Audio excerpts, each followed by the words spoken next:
Muy buenas tardes, señoras y señores magistrados. Yo quisiera anunciar de manera muy respetuosa que me apartaré del criterio que nos propone el magistrado ponente y explico brevemente por qué. A mi modo de ver, la construcción de todo lo que ha tenido que ver con el principio de neutralidad previsto en el artículo 134 constitucional, no solo por el poder reformador, sino también por el andamiaje jurisprudencial que este tribunal ha hecho en la materia, ha implicado poder generar en este país un dique fundamental que es el que tiene que ver con los abusos en torno a la utilización de recursos públicos para fines electorales o de campaña. A mi modo de ver, la propuesta que hoy se nos somete a consideración, que implica pues un cambio de criterio sustantivo en torno a lo que este tribunal ha venido señalando de manera general con cualquier tipo de servidor público, de cierta manera flexibiliza una prohibición constitucional y eso, a mi modo de ver, trae un perjuicio al sistema. ¿Por qué razón? Porque considero que empezamos a hacer distinciones donde el constituyente permanente no las hizo y básicamente porque considero que cuando se habla desde el propio texto de la Constitución de todos los servidores públicos, estamos hablando de la totalidad sin que haya distinción. Se ha señalado, y ya lo mencionaba el magistrado ponente, cuáles son las razones que se estiman que en el caso de los legisladores no tienen la misma, no deben o no deberían tener el mismo tratamiento que, por ejemplo, los servidores públicos del Ejecutivo Federal. Y básicamente yo puedo comprender que pueda haber grados de mayor impacto en torno a la afectación al principio de neutralidad y por supuesto que eso impacta en el principio de imparcialidad y por supuesto también en el de equidad en la contienda, pero básicamente lo que considero es que las normas deben de tener un carácter general y deben ser aplicadas de manera abstracta. En el caso particular, cuando se habla de lo establecido en el artículo 134 constitucional, a mi modo de ver, el texto es íntegro y es absoluto, dice los servidores públicos de la Federación. ¿Qué implica los servidores públicos de la Federación?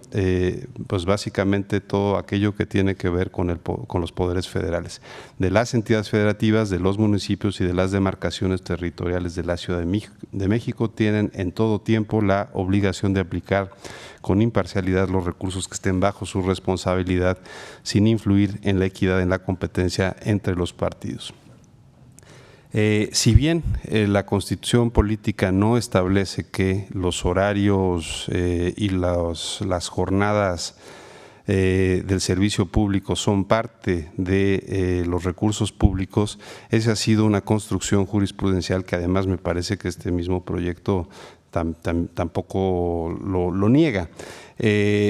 Y por lo mismo, creo que aquí el problema al que nos enfrentamos es determinar de manera casuística cuándo sí y frente a qué sujetos jurídicos sí aplica el hecho de que todos los días hábiles se constituyen como días de trabajo y por lo tanto se consideran parte de los recursos públicos del Estado y no pueden ser destinados para una finalidad partidista y cuándo no. Y creo que ese es el problema al cual nos vamos a enfrentar en el momento en que flexibilizamos una norma de esta naturaleza. Quiero citar simplemente como de manera ilustrativa lo que creo que fortalece mi interpretación, que es el artículo 449 de la Ley General de Instituciones y Procedimientos Electorales, que dice en su párrafo primero, constituyen infracción a la presente ley de las autoridades o los servidores públicos, según sea el caso, de cualquiera de los poderes de la Unión, de los poderes locales, órganos de gobierno municipales, órganos de gobierno del Distrito Federal, órganos autónomos y cualquier otro ente público. Y dice la fracción C, el incumplimiento de principios de imparcialidad, del principio de imparcialidad establecido por el artículo 134 de la Constitución, cuando tal conducta afecte la equidad en la competencia entre los partidos políticos, entre los aspirantes, precandidatos o candidatos durante los procesos electorales. Y creo que parte del razonamiento que se hace en el proyecto y que es ahí creo donde radica un poco la diferencia de criterios, es cuando se lleva la actividad legislativa exclusivamente a la cuestión de sesionar, de las sesiones a las cuales tienen los legisladores, tanto en el Pleno como en las comisiones. ¿Por qué digo eso? Porque sí considero que, de cierta manera, esa percepción de que los legisladores solo participan en sesiones públicas o en comisiones, digamos, en trabajos de comisiones, me parece que es incompleta esa visión. Y digo por qué, porque a mi modo de ver, los legisladores tienen en todo momento una función de representación política frente a sus electores. Y no solo es precisamente ese trabajo, es decir, parte creo que de una de las críticas que se ha hecho en torno a la figura de los legisladores en el país,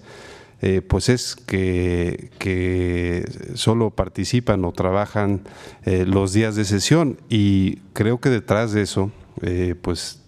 hay una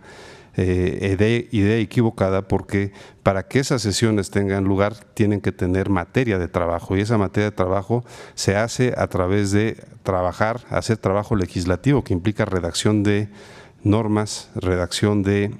distintas documentos que tienen que ver con el trabajo de convencimiento y cabildeo entre el propio cuerpo legislativo para poder llegar a las normas que son aprobadas. Asimismo, también los legisladores, como ustedes bien saben, tienen la función de atender a sus representados. Incluso muchos tienen oficinas en los lugares territoriales que representan, para ciertos días de la semana estar atendiendo a sus representados, atendiendo sus demandas, atendiendo, pues, en fin, todas las cuestiones que tienen que ver con los derechos que consideran que tienen que ser transmitidos y procesados a través de sus legisladores respectivos. En ese sentido, me parece que el decir que si un legislador no falta a sus sesiones de pleno o a sus comisiones, está en posibilidad de ir a actos proselitistas, argumentando que de lo contrario se violan los derechos fundamentales de asociación y afiliación de los legisladoras, me parece que es incorrecto. Y me parece que es incorrecto porque, insisto, si fuera día inhábil como cualquier otro servidor público del país, me parece que está en todo su derecho de asistir. Pero si es en día hábil, es un día pagado por el Estado y por lo tanto en la cual tendría que estar haciendo funciones propias de su encargo y no asistiendo a eventos proselitistas. ¿Y por qué digo esto? Porque los eventos proselitistas, sin duda, son parte del derecho de asociación y de afiliación política, pero son parte de la esfera privada de cada persona y no son parte de la esfera pública, en este caso del servidor público. El servidor público, desde el momento en que acepta el ejercicio del encargo, de cierta manera se debe principalmente a su función, y en su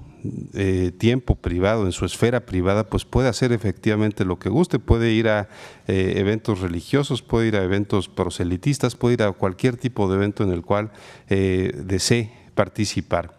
Pero permitir y, como digo, flexibilizar esta prohibición constitucional para que dentro de los días hábiles pueda participar en eventos proselitistas, me parece que conllevará pues una confusión en cuándo sí y cuándo no, y nos enfrentaremos a múltiples situaciones donde no estaba previsto por este precedente que, en caso que hoy se apruebe,